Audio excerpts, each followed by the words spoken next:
सुप्रभात बच्चों। कक्षा 2 विषय हिंदी पाठ 1 में आपका स्वागत है। पाठ 1 जिसका शीर्षक है प्रार्थना।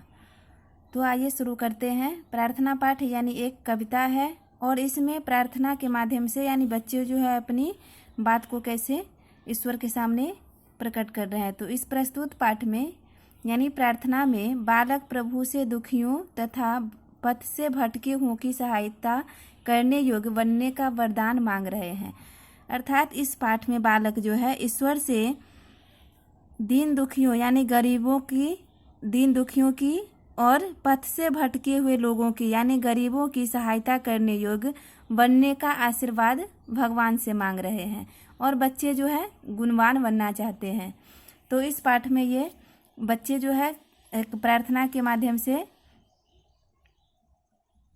यानी ईश्वर से प्रार्थना कर रहे हैं। तो इसमें है दो ऐसा वरदान दया मैं, दीनों को अपनाऊं मैं, सारा सुख दुखियों को देकर उनका सुख बन जाऊं मैं। तो प्रस्तुत पाठ में और ये जो पंक्ति दिया गया है इसमें बच्चे जो है ईश्वर से प्रार्थना कर रहे हैं कि हे ईश्वर मुझे ऐसा वरदान दो जिससे मैं दीनों को अपनाऊं मैं, यानी मैं गरीबों को अपना सकूं, सारा सुख दुखियों को देकर उनका सुख बन जाऊं मैं, और मैं अपना सारा सुख जो है गरीब दुखियों को देकर उनका सुख मैं बन जाऊं। हे ईश्वर मुझे ऐसा वरदान दो। इसके बाद है छाता बनकर मेघ घाम से उनकी देह बचाऊं मैं, कंकर कांटे चुभे नहीं उनके पथ में बिछ जाऊं मैं। तो प्रस्तुत पंक्ति में बालक जो है ईश्वर से प्रार्थना कर रहे हैं कि हे ईश्वर मैं जो है एक प्रकार से जैसे जिस तरह छाता जो है मेघ घाम से बचाता है। मेघ का अर्थ होता है ये वर्षा और घाम का अर्थ होता है धूप। तो जिस प्रकार धूप और वर्षा से छाता ये बचाते हैं, ठीक वैसे ही मैं भी छाता के समान ही बन जाऊं और लोगों के यानी देह को यानी उनके शरीर को जो है मैं धूप और वर्षा से बचाऊं, ऐसा मुझे वरदान दो। कंकर कांटे चुभे नहीं उनके पथ में बिछ जाऊं मैं। और हे ईश्वर मुझे जो है इस योग्य बना दो कि मैं गरीब यानी राही के रास्ते में यानी पथ का रास्ते यानी राही के रास्ते में मैं इस तरह बिछ जाऊं जिससे कि उनको कांटे पत्थर यानी कंकर और कांटे जो है चुभे नहीं। इसके बाद है अंधों की लकड़ी बन करके सच्चे मार्ग चलाऊं मैं, भटक रहे जो लक्ष्य भुलाकर उनको पथ दिखलाऊं मैं। तो इस पंक्ति में बच्चे ईश्वर से प्रार्थना कर रहे हैं कि अंधों की लकड़ी बन के, अंधों की लकड़ी का मतलब होता है जैसे कि अंधों का लकड़ी एक सहारा होता है, तो वैसे ही बालक जो है ईश्वर से प्रार्थना कर रहे हैं कि हे ईश्वर मुझे भी अंधों की लकड़ी बन करके सच्चे मार्ग चलाऊं मैं, यानी मुझे इस योग्य बनाओ कि मैं जो है अंधों का सहारा बन करके उनको जो है सच्चा मार्ग दिखा सकूं। भटक रहे जो लक्ष्य भुलाकर उनको पथ दिखलाऊं मैं, और जो अपने लक्ष्य से भटक रहे हैं यानी लक्ष्य को भूल गए हैं, अपने उद्देश्य को भूल करके इधर उधर भटक रहे हैं, उनको मैं सही रास्ता दिखा सकूं, ऐसा मुझे वरदान दो।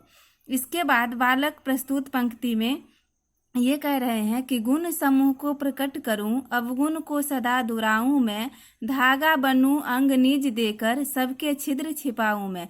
तो इस पंक्ति में बालक जो है ये प्रकट कर रहे हैं कि गुण समूह को प्रकट करूं, अवगुण को सदा दुराऊं मैं, यानी गुण समूह यानी मुझे अपने यानी जो गुण का जो समूह होता है जिसमें जो अच्छे गुण होते हैं यानी उन सबको मैं अपना सकूं, और अवगुण को सदा दुराऊं मैं। अवगुण का अर्थ होता है दोष, यानी मुझ में यानी जो बुराई है, दोष है, अवगुण है, उसको मैं सदा के लिए दूर कर सकूं। दुराऊं का अर्थ होता है दूर करना, तो यानी दूर कर सकूं, दूर करूं। धागा बनूं अंग निज देकर सबके छिद्र छिपाऊं मैं। इस पंक्ति में बालक ये बता रहे हैं कि जिस प्रकार धागा जो है यानी जो छिद्र होता है यानी छेद होता है, तो उसको बंद करने का काम जैसे धागा करता है, तो वैसे ही मैं धागा की तरह ही बन जाऊं जिससे अंग निज देकर यानी अपने अंग को यानी अपने अंग निज देकर सबके छिद्र छिपाऊं मैं, यानी अपने अंग को देकर, निज का अर्थ होता है अपना, तो अपना अंग देकर मैं भी सबके छिद्र को यानी सबके छेद को छिपा सकूं। हे ईश्वर मुझे ऐसा ही वरदान दो, मुझे इस योग्य बनाओ। तो इस कविता में बस इतना ही है, जिसमें बालक जो है ईश्वर से विनती कर रहे हैं और प्रार्थना करके बोल रहे हैं कि हे ईश्वर, मुझे ऐसी शक्ति दो, मुझे ऐसा योग्य बनाओ जिससे कि मैं गरीब दुखियों की, भूले भटके को जो है सही रास्ता दिखा सकूं। तो इस पाठ में बच्चों कुछ शब्दार्थ दिए गए हैं। शब्दार्थ का अर्थ यानी शब्द जोड़ अर्थ, ये दो शब्दों के मेल से बनते हैं शब्दार्थ, जिसका अर्थ होता है शब्द का अर्थ। तो इसमें कुछ शब्द है, जैसे यहाँ पे दिया गया वरदान। तो वरदान का अर्थ है आशीर्वाद, मेह का अर्थ वर्षा, घाम का अर्थ धूप, देह का अर्थ शरीर, पथ का अर्थ रास्ता, लक्ष्य का अर्थ उद्देश्य, सदा का अर्थ हमेशा, दुराऊ का अर्थ दूर करूं, नीच का अर्थ अपना और छिद्र का अर्थ छेद। तो प्रस्तुत पाठ में आपने देखा कि मैं पहले ही सबका अर्थ बता चुकी हूँ। और वैसे ये जो सभी शब्द दिए गए हैं, यानी जो कठिन शब्द दिए गए हैं, सभी का अर्थ आपको याद करना है। और साथ में जो कविता दिए गए हैं, यानी जो प्रार्थना दिया गया है, इसको सभी कविता को आपको याद करना है।